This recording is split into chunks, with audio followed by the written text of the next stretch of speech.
Here is the recap of the first and second season of Mayor of Kingstown. The city of Kingstown lives because of the prisons. For the most part, people either sit in them or work serving the correctional facilities. The McCluskey family has a close connection to this town. Miriam's mother works as a teacher and educates the prisoners. The father died long ago, but left his sons a business. It consists of maintaining a balance among cons, guards, police, and street gangs. Simply put, to solve their problems in such a way that everyone is satisfied. The eldest son, Mitch, who is called the Mayor of Kingstown, although he is not really, is very successful in his business. The second son, Mike, is loyal to his brother, but really hates this town and dreams of getting out of it someday. They are respected by absolutely everyone, as they solve people's problems, not to make a profit on their misfortune, but to do everything according to justice. However, the main characters sometimes have to break the law, and this is also known to absolutely everyone, including the police, who cooperate with them in every possible way. Mitch and Mike also have a younger brother, Kyle, but he has become a policeman and has a wife. But this does not prevent him from doing some dirty deeds like everyone else in this city. One of the prison guards comes to Mitch's office and tells him that his boy named Sam, also a guard, has done something wrong, which is why the prisoners have compromising information on him and will not hesitate to use it in case of trouble. The guard asks Sam for help and Mitch agrees. However, at this moment the guy is provoked by a prisoner and he beats him to a pulp, setting up everything as self-defense. Soon Sam is transferred away from the prison blocks to the tower, where he accidentally shoots a black guy during a riot. Everyone realizes that it is dangerous for Sam to be in this prison now, and he is transferred to a women's prison. However, by the end of the season, he is seduced by a female prisoner and killed in a fake rape. Let's go back in time. Vera, the wife of a very dangerous prisoner named Milo, walks into Mitch's office. This leader of the local Russian mafia has committed a major crime in the past, hid the loot in the woods, and got a life sentence. Mitch and Milo had some past dealings. The bandit gave Mitch the task to get the money and give it to Vera, of course not forgetting to keep a percentage for himself. Mitch sends his brothers to get the money, they dig it up and lock it in Mitch's safe. However, at night some gangster breaks into Vera's house, kills the girl, and finds out about the money. He sneaks into Mitch's office, shoots him in the head, and takes the money. The next day everyone learns about what happened, and the police discover the killer. Mike asks Robert, the head of the special forces, to kill the bastard as soon as he sees him. That he actually does, out of respect for the McCluskey family. Milo's right hand comes to Mike and demands the lost money from him, but Mike makes it clear that he is not to blame for what happened. The whole town is on its ear as the mayor of Kingstown is dead. Mike at first wants to leave the city, as now he has nothing to hold him here, but decides to stay and clean up the chaos that has begun. Soon 2 FBI agents come to Mike and tell him that Mitch was their informant. Mike is not surprised, as he knew about it perfectly well. Moreover, everyone around knew about it, as absolutely the whole city is tied up in corruption or criminal dealings. And if someone speaks up, a huge number of people will be imprisoned or killed. Mike, like his brother, agrees to become an FBI informant, but on his own terms. One night, some junkie named Kenny was cooking substances in his trailer and everything exploded due to inattention. His girlfriend and a small child were killed, and he went on the run. The police believe that such a freak should not go to jail and should die, but there is a chance that they will not be able to kill him when they arrest him. Then, they turn to Mike to make a deal with the gangs in the detention center. Mike tries to dissuade them, as for certain reasons it will be necessary to involve absolutely all the gangs, which means that the police and guards will owe the criminals. However, the police stand their ground. Mike has to make a deal with the gang leaders. Specifically Bunny, the black leader, Duke, the white Nazi leader, and Carlos, the Mexican leader. Eventually Kenny is caught, but the cops fail to kill him in the process. Because of this, Plan B is launched, in which all the gangs in the detention center organize a real massacre and beat Kenny to death. Soon the leaders of the gangs begin to come to Mike and demand favors for the recent murder. These demands are out of bounds and the police and prison guards decide to respond harshly. They quarantine the prisoners. That is, they won't let them leave their cells. Because of this, the situation in the prison, as well as outside it, escalates. We learn that Mike is sleeping with Evelyn, the local district attorney, but she doesn't want a serious relationship with a man involved in crime. Meanwhile, Kyle, Mike's brother, along with his partner Ian, accidentally witness a robbery they think they are witnessing. However, for some reason the owner of the diner starts shooting at them, and the cops kill him. It turns out the owner was a drug dealer and thought it was a raid. Mike once again solves all the questions, and his brother Kyle tells them that his wife is pregnant. He then announces that he is going to leave town and transfer to the state police. Soon Bunny, the leader of the blacks, asks Mike for a favor, to take his cousin to the white neighborhood for a hockey game. If anything, the guy is not a criminal. Mike agrees, but during the game he witnesses racism on the part of whites and stands up for the kid. After that, Bunny starts to respect Mike. Meanwhile, Russian gangster Milo does not want to quarrel with Mike and still needs his services. He realizes that Mike needs a completely different approach and sends a young prostitute, Iris, to him. For the record, the girl has been sent to influential officials before and then blackmailed. Arriving at Mike's house, Iris tries to seduce him, but he ignores her and does not want to deal with Milo. The villain soon realizes that Mike needs to be influenced differently. He orders his right hand to beat up the girl and sends her to Mike again. The protagonist decides to help Iris and calls the FBI agents he knows who are supposed to get her into the witness protection program. However, it turns out that Milo is overly connected and also has a tracking device implanted in every prostitute. When Mike returns to the office, the agents are found murdered and Iris is kidnapped. Afterward, the villain reveals exactly what he wants from Mike.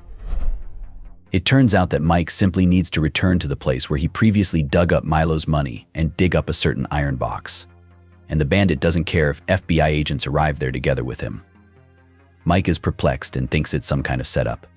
He manages to get away from the agent's tail and with the help of a metal detector discovers the buried bus, not realizing that he just accidentally found not Milo's box. The police dig up the bus, go inside and see 26 dead bodies hanging on hooks. For the record, before this we are told about the maniac who committed the murders. The bodies were not found then, however the killer was recently executed in Kingstown. Now the cops and FBI agents connect the maniac and Milo, and the Russian gangster is shocked by what happened and realizes what position he is in. He's facing the death penalty. After all that has happened, Rebecca, Mike's secretary, finds a new office for them, which is across the street strictly. Meanwhile, Milo's right-hand man gives Iris to Duke of the Nazi group. The girl had no idea what awaits her in the near future.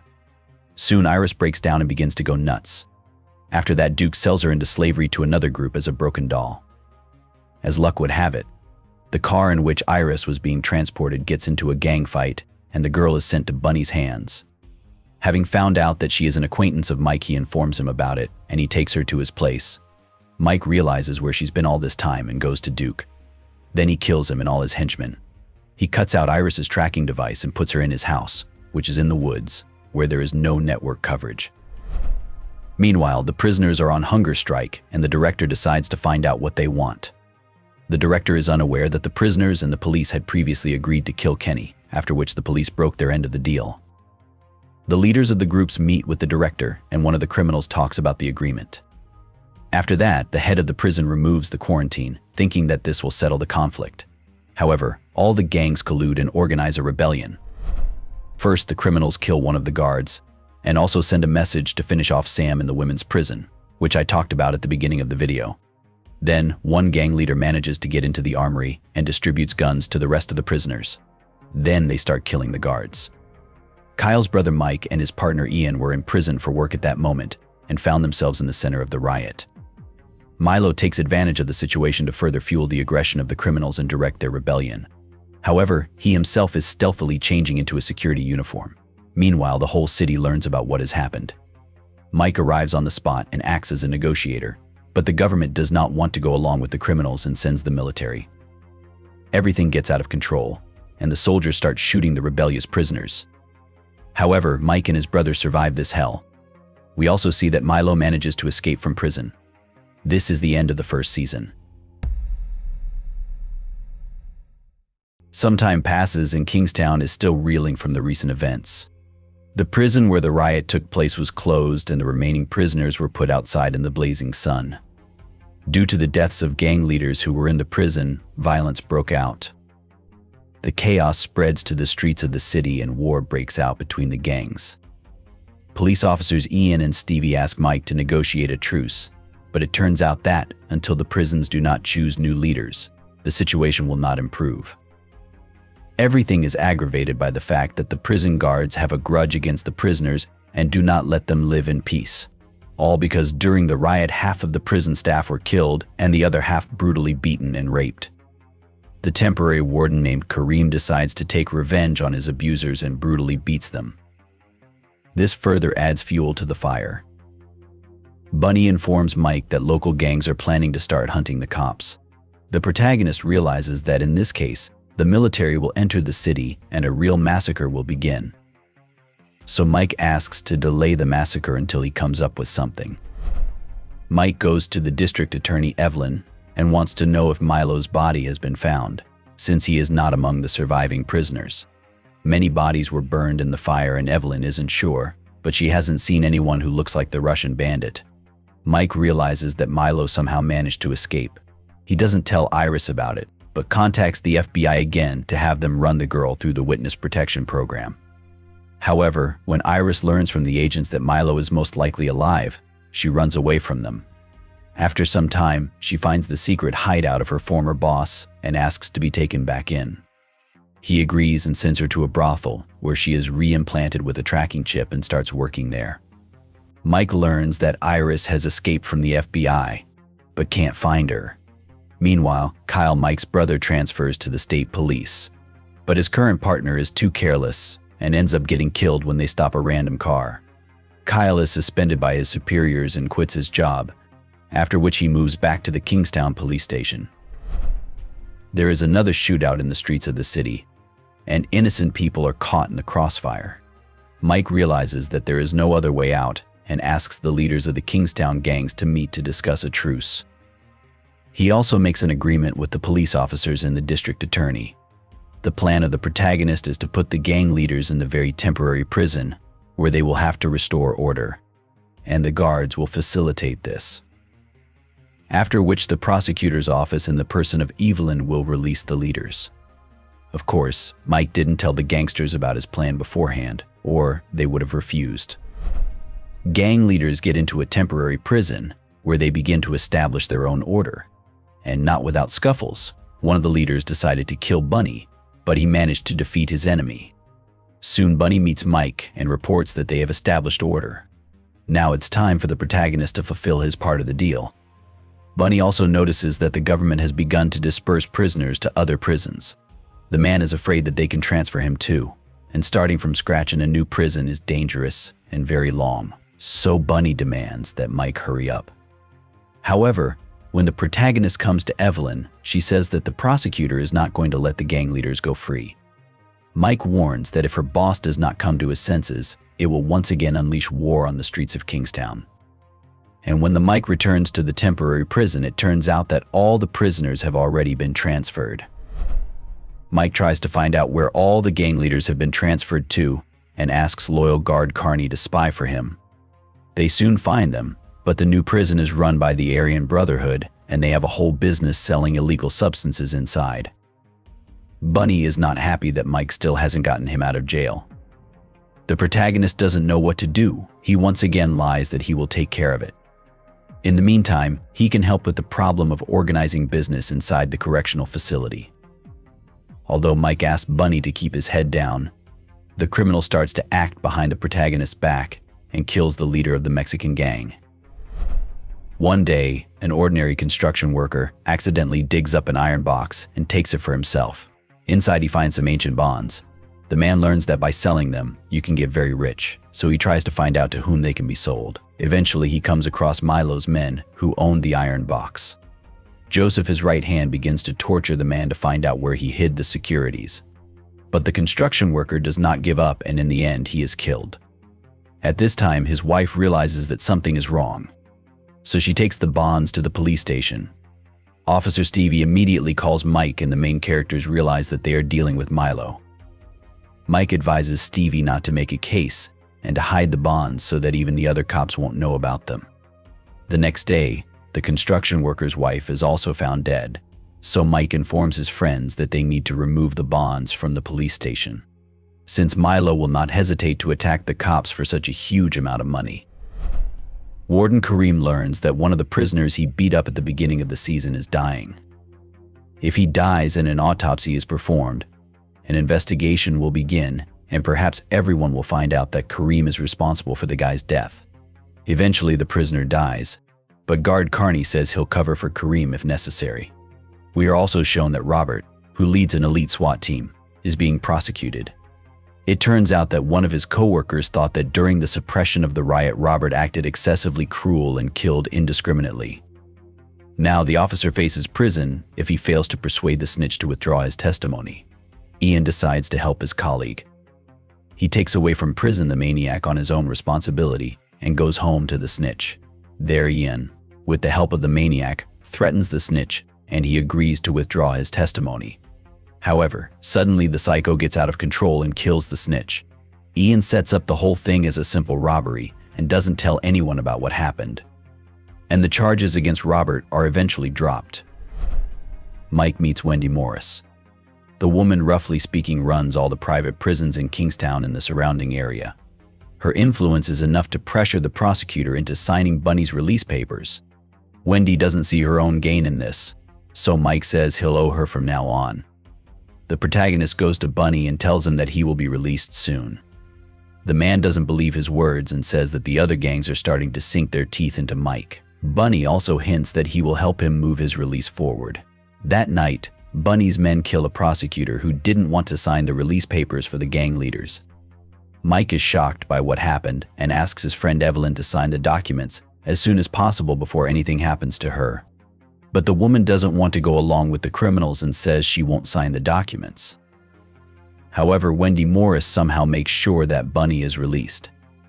Also earlier, Mike stops the Aryan Brotherhood from supplying illegal substances to the prison using drones. This angers the criminals and they send a corrupt guard to the protagonist, but Mike manages to kill him. Soon Milo realizes that he can't get his bonds for nothing. The Russian gangster guesses that Mike has the bonds, so he meets with him. Milo proposes a trade. The bonds for Iris' full release. We are also shown that Iris has killed Joseph, Milo's right-hand man, whom she has long had a grudge against. Meanwhile, Bunny's men rob a gun store. The police can't let it go, and there is a chance that a real witch hunt will begin. Mike tries to settle things and asks Bunny to give up the guns before serious consequences begin. But the leader of the criminal gang is not going to give up the guns, saying that they are needed to protect his territory. Plus, Bunny hints that everyone in the prison has a grudge against Robert because of his overkill during the riot. So he's in danger. Mike tries to warn Robert, but fails, and the man ends up in the hospital with serious injuries. If he dies, it could bring the war to Kingstown again. But now it's between the police and criminal gangs. Mike goes to meet Milo to trade Iris for the bonds. But on the way, he is attacked by the Aryan Brotherhood. Mike manages to survive and asks Carney to help him solve it. After that, other criminal gangs kill the racist leader. Because of the attack, Mike is late for his meeting with Milo, so the Russian gangster shows up at his house and takes his mother Miriam hostage. Mike takes his brother Kyle and Officer Ian with him. Things don't go according to plan and a gunfight ensues in which Kyle accidentally injures his mother. Mike calls Milo again and arranges a meeting. This time the exchange is going well, surprisingly. Mike and Iris go to the pier, and when the boat with Milo sails away, there is an explosion. Apparently Mike put explosives in the bond bag. However, in the last frames of the episode, we see Milo's assistant talking to her boss on the phone, who informs her that everything went according to plan. This is the end of the second season. Don't forget to subscribe to the channel and click the like button. Thanks for watching. Goodbye.